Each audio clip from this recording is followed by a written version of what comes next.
Yang pertama, ya jangan bangun opini yang tidak punya.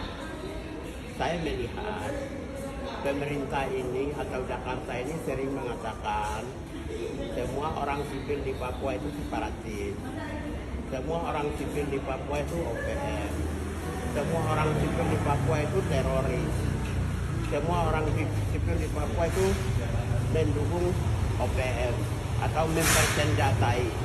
Itu kan semua gosip-gosip. Apalagi aparat sipil negara disinyalir sebagai yang mensupport organisasi Papua Merdeka. Saya kira Jakarta harus mengerti bahwa ya Jakarta sudah mengambil sumber daya alam. Jakarta sudah membunuh orang Papua. Ya, Jakarta sudah lakukan rasisme terhadap orang Papua. Jangan lagi menyakiti orang Papua dengan stigma-stigma yang tidak bertanggung jawab. Nah, kalau ada aparat atau pejabat-pejabat di Papua yang mensupport senjata kepada TPN OPN, ya kenapa Joko Widodo, Tito Karnavian maupun juga DPR RI mau ingin mekarkan 5 provinsi di Papua? Bukankah itu akan lebih berbahaya lagi? Hanya 1 provinsi saja Jakarta sudah merasa takut, sangat takut terhadap ASN yang ada di Papua. Jadi saya sudah dari dulu sudah sampaikan ke partai-partai politik. Ya, saya ketemu fraksi Demokrat, fraksi PKB, fraksi PKS, fraksi Golkar. Jangan mekarkan Papua. Kalau mekarkan Papua, nanti kamu curiga terus. Kalau eskalasi konflik, kekerasan terhadap konflik di Papua itu meningkat, nanti kekerasan terhadap para pendatang itu meningkat. Kekerasan terhadap pendatang meningkat itu ditunjang karena adanya rasisme sistemik yang justru dilakukan oleh para menteri, justru dilakukan oleh para pejabat, justru dilakukan oleh gubernur di Indonesia, bukan oleh itu. Karena itu orang Papua sakit hati terhadap mereka. Karena itulah maka saya sampaikan bahwa nanti sampai suatu saat itu semua, jangankan ASN, jangankan pejabat negara dan politisi, nanti anak-anak SMA saja dicurigai sebagai pendukung TPN OPM. Itu artinya Jakarta sudah stres. Kalau Jakarta stres, kesimpulannya saya meminta pemerintah buka keran dialog. Apalagi Sekjen PBB Guterres kemarin di sidang umum Perserikatan Bangsa-Bangsa sudah menyampaikan keprihatinan terhadap HAM Papua. Negara-negara lain juga sudah mendukung, menyatakan sikap dukungan. Berarti kan apa yang Mahfud MD mengatakan tidak ada negara yang mendukung Papua menjadi salah kan, terbantahkan dengan pernyataan dari Sekjen PBB maupun negara-negara seperti Vanuatu, Papua New Guinea dan lain. Lalu Pak, senjatanya sendiri mereka dapat dari mana Pak? Saya tidak tahu, tanya aja. Mana saya tahu senjata dari mana? Nah, pasti begini, pasti semua orang di dunia yang melakukan perlawanan untuk mencari kebenaran dan keadilan. Soal senjata itu kapan saja orang bisa dapat. Anda melihat negara-negara di Timur Tengah dengan kelompok-kelompok. Anda melihat Moro ya di Filipina. Anda melihat Jala, Patani, Naratiwati, Thailand Selatan. Anda juga melihat di Myanmar Selatan, semua. Mereka senjatanya dari mana?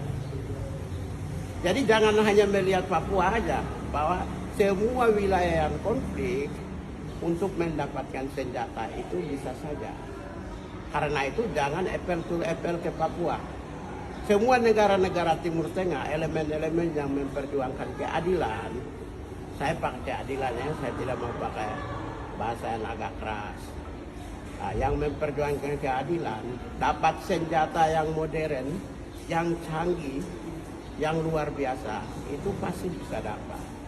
Apalagi Papua, dengan sumber daya yang begitu besar. Jadi jangan semata-mata menuduh aparat sipil negara. Aparat sipil negara gajinya berapa sih? 20 juta, 30 juta, itu pun belum tentu sebulan habis. Belum tentu dapat sebulan. Kemudian politisi dapat dari mana? APBN dari mana? Di seluruh dunia sama gitu. Jadi jangan melihat Papua itu dicurigai ada tokoh politik di balik itu, ada partai politik di balik itu, ada ASN di balik itu. Kok takut banget sih?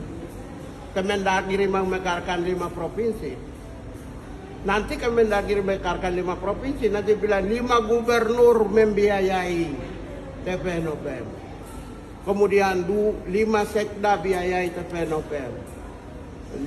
Sekian banyak pegawai ASN di 5 provinsi membiayai TPNOPM sehingga Papua jadi bumi hangus karena konflik perang antar Papua dengan tentara, aparat dengan perang Papua dengan masyarakat kaum migran. Terakhir Pak, sebetulnya ada yang ketolongan nggak sih Pak kalau memang kasih, ataupun harapannya apa sih Pak? Takutnya Harapannya cuma satu, dialog. Pemerintah pusat jangan tutup keran dialog. Karena kalau tidak dialog, saya khawatirkan orang-orang sipil yang biasa, seperti kemarin rumah sakit ya Mantri, ya kita tidak tahu siapa pelakunya di Mantri itu. Tapi kalau warga-warga sipil yang mengadu nasib di Papua itu kasihan. Jadi mau tidak mau Papua itu dialog. Indonesia tidak bisa menutup diri. Jakarta ini kan menutup diri terus. Wong presiden mau ke Papua aja dia takut kok sekarang. Ya kok negara Indonesia, negaramu sendiri aja takut, gimana tuh? Berarti kan ada sesuatu yang harus diselesaikan. Kita lebih kepada mendorong penyelesaian Papua dengan dialog yang bermartabat dan berkualitas. Jadi tidak ada jalan lain, satu-satunya adalah dialog dengan kelompok kepentingan di Papua.